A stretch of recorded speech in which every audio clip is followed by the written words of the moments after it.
Good morning student.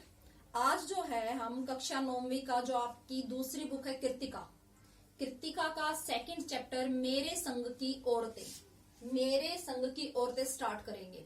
मैंने आपको जो है वीडियो में बताया था, आपको फोटो क्लिक करके भेजी थी कि 9th क्लास में आपकी दो बुक हैं, कृतिका और स्तिज के हम 2 चैप्टर कर चुके हैं, 2 बैलों की कथा और जो है आपकी कविता कबीरदास।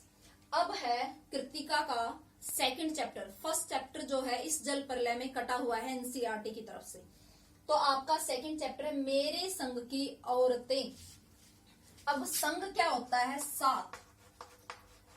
संग क्या होता है? साथ। जो लेखिका हैं आपकी, इन्होंने जो है अपने साथ की, जो उनके साथ की महिलाएं हैं उनका वर्णन जो है उसने इस चैप्टर में किया है। जो चैप्टर है वो आपका लिखा गया है संस्मरणात्मक शैली में। आप इसको ऊपर टॉप में लिख लेना, कौन सी शैली है? संस्मरणात्मक।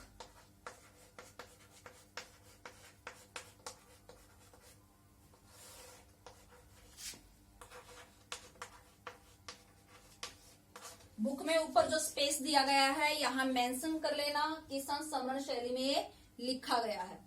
अब इस पाठ में लेखिका ने अपने संग की औरतें, अब देखो हम अपने संग की औरतें, हम अपनी नानी को देखते हैं, दादी को देखते हैं, अपनी बहनों को देखते हैं, उसके बाद हम आने वाली अपनी पीढ़ी जो हमारे घर में बहुएं आती हैं उनको देखते हैं। तो लेखिका ने जो इस चैप्टर में वर्णन किया है वो अपनी नानी का, दादी का, बहनों का वर्णन किया है। इसीलिए उसने चैप्टर का टाइटल दिया है मेरे संग की औरतें। अब चैप्टर में उसने मेरे संग की औरतें दिया है तो उसने क्या बताया होगा?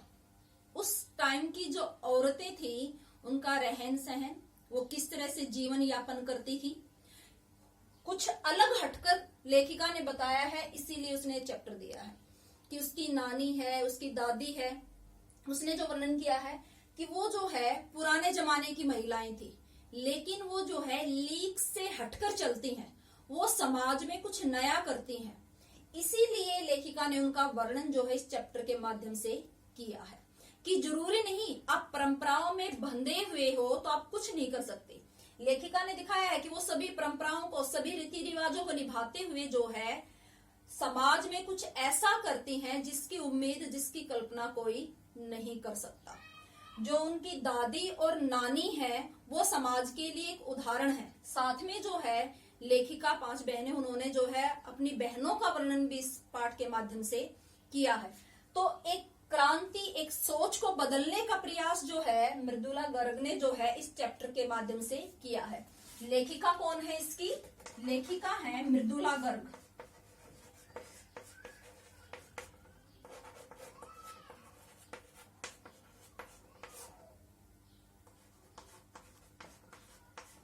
मृदुला गर्ग। चैप्टर में मैंने बताया किस किस का वर्णन है, इनकी दादी का, इनकी नानी का, इनकी बहनों का और स्वयं लेखिका का, कि उन्होंने किस तरह से जीवन यापन किया है। एक शब्द आता है बार बार लीक चैप्टर के अंदर, लीक। हम अपनी हरियाणवी में उसको बोलते हैं लीक। अब वो लीक कौन सी है? आपने जो है कच्ची बोरी देखी होंगी खेतों में, कच्ची बोरी, उसमें से जब ट्रैक्टर निकलता है तो ट्रैक्टर निकलने के बाद या आपकी बग्गी निकलती है तो कुछ निशान रह जाते हैं पहियों के, और हम क्या करते हैं कि हम उन्हीं के ऊपर से दोबारा जो है ट्रैक्टर आता है या बग्गी आती है उसी के ऊपर से निकालते हैं। हम क्या देते हैं? लीक पड़ गई। अब उस लीक से हटकर, एक तो हम उसी के ऊपर चलते रहे, एक हम उससे कुछ हटकर कुछ अलग करें या हम अपनी राह अलग बनाए। तो यहाँ लेखिका इस पाठ के माध्यम से समझाना चाहती हैं कि वो उन परंपराओं को नहीं निभाती, वो उस लीक से, उससे हटकर, जो उन रीति रिवाजों से हटकर जो है कुछ नया समाज के अंदर करती है।